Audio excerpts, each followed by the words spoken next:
कितनी नीच सरकार है। इनको देश से कोई मतलब नहीं, इन्हें पैसा कमाने से मतलब है, जो सत्ता में वर्तमान बैठे हैं। इसका तो मुख्यमंत्री का इतिहास ही बताता। और जो एक बताओ कैसा मंत्री, कितने बार विधायक हो गया है ना, और उसके बाद उसकी मानसिक स्थिति क्या होगी जो ये कह रहा कि ठेका हमने वहां जाते थे पीने, हमने यही कर दिया। अरे अपने घर में ही खोल दो, तुम तो ये तो मंदिरों में शराब बिकवा देंगे। इतनी नीच सरकार है। एक उदाहरण आपसे बताऊं पहले, अपनी बात कहने से पहले। एक हाई कोर्ट से ऑर्डर होता है कि गंगा जैविक है, और जो न्यूजीलैंड की गवर्नमेंट ने वहाँ की नदी को वहाँ के पार्लियामेंट ने पास करा और उसको जैविक माना। उसको आधार लेते हुए यहाँ जस्टिस राजीव शर्मा की बेंच थी, उन्होंने गंगा को जैविक माना। ये जो है धार्मिक सरकार, ये इसके ऑर्डर के खिलाफ सुप्रीम कोर्ट गए और उस ऑर्डर को में स्टे लिया और वो ऐसे ही पड़ा हुआ है। तो ये जो हिंदुस्तान की बात करते हैं, इनकी कथनी और करनी में बड़ा अंतर है। अभी मैं पॉलिटिकल उससे बहुत नहीं कह रहा हूँ, लेकिन अभी आपने कुछ दिन पहले पढ़ा होगा कि केरला में एक इंजीनियर ने 26 साल के सुसाइड किया है। जब वो 4 साल का बच्चा था और आरएसएस में जाता था, उसके साथ रेप हुआ। और एक बार नहीं, ओटीसी इनकी ट्रेनिंग होती है उसमें कंटिन्यू, और उसने अभी जो है कुछ दिन पहले सुसाइड कर लिया, पूरा इंस्टाग्राम में वो डाल के। तो इनके ये तो नीचता की पराकाष्ठा है और इस देश का दुर्भाग्य है कि ऐसे लोग जो केवल धर्म का नाम लेके हिंदूवाद की बात करके और सत्ता में बैठे हैं, और इन्हें हिंदू और इनसे आपको कोई मतलब नहीं है। संपत्तियां बिक रही हैं देश की इतने 70 साल करके, और आप ये देखो हिंदुस्तान की हर चीज केवल 2 आदमी खरीदने वाले हैं और 2 बेचने वाले हैं।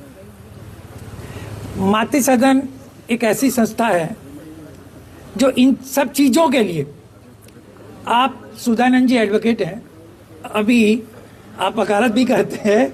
वकालत केवल प्रोफेशनल नहीं, केवल गरीबों की मदद, सच्चे मुकदमे। अभी 68 स्टोन केसेस बंद हुए, 60 स्टोन केसर हरिद्वार में। और मजे की बात, यहाँ से अकेले ये सुप्रीम कोर्ट में सरकार, और उधर से था अभिषेक मनु सिंह भी। और आपकी अभी 1 साल की शायद प्रैक्टिस पूरी नहीं हुई। जब पहले लाइसेंस नहीं आया था तब भी ये अपीयर होते थे ऑन बिहाफ ऑफ पार्टी, और तब भी केस लड़ते थे। उधर से अभिषेक मनु सिंह भी, जिनके 20-20, 30-30 साल जो है के तो जूनियर हैं, और रोहतकी जो है सरकार की तरफ से, वो भी उन्हीं को सपोर्ट कर रहा।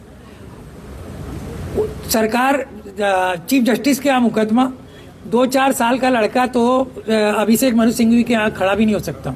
मैं कह रहा 10-15 साल का लड़का नहीं खड़ा हो सकता प्रैक्टिशनर जो जानता हो। अभिषेक मनु सिंघवी 1 नंबर के वकील। आप अकेले गुरु कृपा से खड़े हुए पहले तो, और पहले वो चीफ जस्टिस ने उसकी बात सुनी और इन्होंने कहा सुप्रीम कोर्ट में खड़े होकर कि मेरे 5 जवाब हैं, ये 5 मेरे क्वेश्चन है, इसका जवाब देने। उसने सुने और अभिषेक मनु सिंघवी की तरफ फाइल फेंक दी और वो स्टे खारिज कर दिया।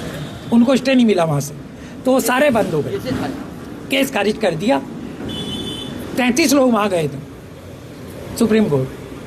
तो मातृ सदन वो संस्था है जो गरीब का, आवाम का और सच्चाई का लड़ाई लड़ती है। मातृ सदन के बारे में कहूँ तो कह कि हम तो सौदाई हैं, नफरत को बदल डालेंगे, गर्दिशे वक्त भी आए तो बदल डालेंगे। हमने जिस दौर को चाहा है बदल डाला है, और जिस दौर को चाहेंगे बदल डालेंगे। और एक बात, आप लोग डटे रहो।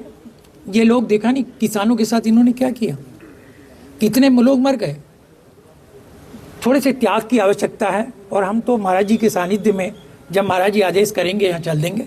आप लोगों के साथ हम लोग खड़े हैं, है ना। और एक चीज याद रखना, इनको देश से कोई मतलब नहीं, इन्हें पैसा कमाने से मतलब है, जो सत्ता में वर्तमान बैठे हैं। इसका तो मुख्यमंत्री का इतिहास ही बताता।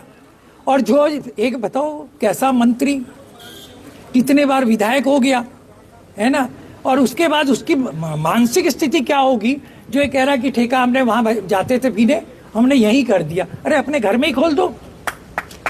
तुम तो ये तो मंदिरों में शराब बिकवा देंगे, क्योंकि मंदिर है। लोग जो बाहर से यात्री आते हैं वो यहाँ की चरण रज ले जाते हैं, यहाँ की धूल मिट्टी ले जाते हैं, और हम लोगों को कदर नहीं है। शराबी मतलब ये तो आप लोग बड़े सौभाग्यशाली हो कि इस धार्मिक कार्य में लगे हुए हो, नहीं तो ये तो दुष्टात्माएं हैं। इनका ये जो है, इनका भला नहीं होने वाला है।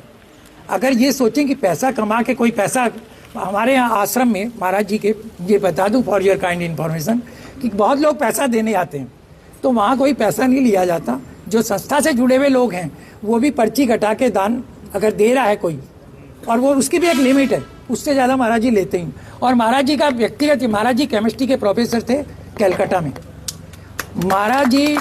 और यहाँ वहाँ हमारे यहाँ जितने हैं सब पढ़े लिखे हैं, ये बीटेक हैं, ये भी बीटेक के बाद लॉ हैं। और महाराज जी अपना जो खर्चा है ना आश्रम में, वो अपनी पेंशन से चलाते हैं। महाराज जी को उस पैसे से कोई मतलब नहीं जो आ रहा है। तो वहाँ पता नहीं, तो मेरा फिर ये कहना है कि हम वो सौदाई हैं, नफरत को बदल डालेंगे, गर्दिशे वक्त भी आए तो बदल डालेंगे। हमने जिस दौर को चाहा है बदल डाला है, और जिस दौर को चाहेंगे बदल डालेंगे। धन्यवाद। बहुत बहुत धन्यवाद।